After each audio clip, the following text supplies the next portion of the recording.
ఈ దినము నిజానికి గడిచిన ఇదే రోజున ఇక్కడని హేమలత దైవజనురాలు మనల్ని వదిలి చూస్తుండగానే 365 కిలోల తిరిగాయి.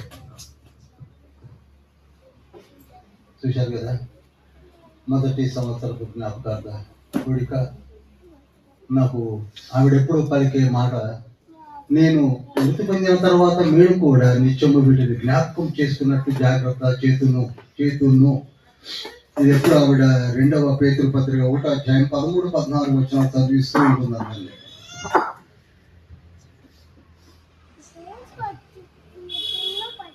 నిజానికి ఈ బుక్స్ని అన్వీల్ చేయడానికి తండ్రి నాకు ఇచ్చిన ఆధిక్యతను భావిస్తాను. ఆవిడ మొత్తం 3 బుక్స్ రాసింది హేమలత. ఒకటి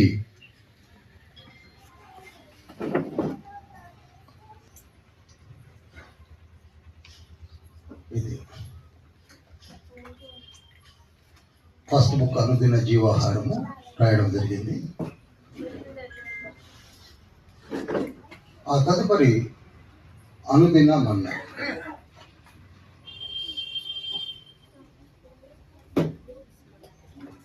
మూడవ పుస్తకాన్ని అన్వీల్ చేయబోతున్నాను. ఒకటి ఇది నేను అన్వీల్ చేయబోతున్నాను.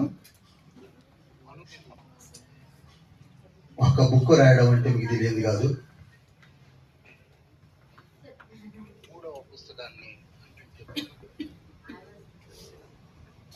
చదవడే కష్టమైన ఈ రోజుల్లో 66 బుక్స్ చదువుతూ మరి తండ్రి ఆత్మ ప్రేరణలో లిఖించడం అనేది ఒక టాస్క్. నాకు తెలిసి మేము కొత్తగూడెం 2000 విసనపేట దగ్గరలో ఉంటుంది. అక్కడ జన్మించి తన basic education Vijayawada bishop Hazare స్కూల్లో చదివి degree BA Machilipatnam noble high స్కూల్లో చేసి, నోబుల్ కాలేజ్ అయింది. తర్వాత ఎంఏ హిస్టరీ నాగపూర్లో చేసింది. బిఎడ్ చేసి వరంగల్లో చేసింది. మీరు ఆవిడ చూసినప్పుడు అంతా హైయెస్ట్ క్వాలిఫికేషన్స్ ఉంటాయని అనుకోరు. డౌన్ టు ద స్టేట్స్ ఉంటుంది. 1998 ఏప్రిల్ 20వ తారీఖు నాడు నేను ఆవిడ కిన్నెరసాలలో బ్యాప్టిజం తీసుకోవడం జరిగింది. నేను మారడం అనేది ఆవిడ యొక్క కోరిక, అది జరిగింది. ఇద్దరు దైవజనులుగా మారాం. 1998 అనగా 27 సంవత్సరాలు దేవుని సన్నిధానంలో గడిపాం. చెప్పుకుంటే ఎక్కువగా ఉంటుంది. ప్రతినిత్యము బైబిల్ గురించే చదువుతూ ధ్యానిస్తూ, ఇందాక నేను చెప్పాము, బుక్స్ రాస్తూ ఉంది, నేనేమో చదువుతూ పోతున్నాను. మాకు పుట్టినటువంటి 2 కుమారులు, సంజీవ్ బెంగళూరులో సాఫ్ట్వేర్ ఇంజనీర్, చిన్నోడు మీకు తెలుసు డిఈ హైదరాబాద్లో R&Bలో మనకు దాకా పనిచేశాడు. ఇప్పుడు మహబూబ్ నగర్ వెళ్ళాడు. ఆవిడకు ఒక కోరిక ఉండే, మేమిద్దరం మారాము, వారిద్దరు కూడా మారాలని. మొదటి తిమోతి పత్రిక 5వ అధ్యాయం 8వ వచనంలో స్వకీయులను రక్షించుకోవాలి, విశేషముగా తన ఇంటి వారిని రక్షించకపోయినట్లయితే విశ్వాస త్యాగం చేసిన వారే అవిశ్వాసి కన్నా చెడ్డవారు అవుతారన్న లేఖనాన్ని ఎప్పుడు నాతో మాట్లాడుతూ ఉండేది. కనుక మేము ఏ విధంగా అయితే బోధించామో ప్రకటించామో అదేవిధంగా పిల్లలిద్దరు కూడా మారు మనసు పొందారు. హల్లెలూయా.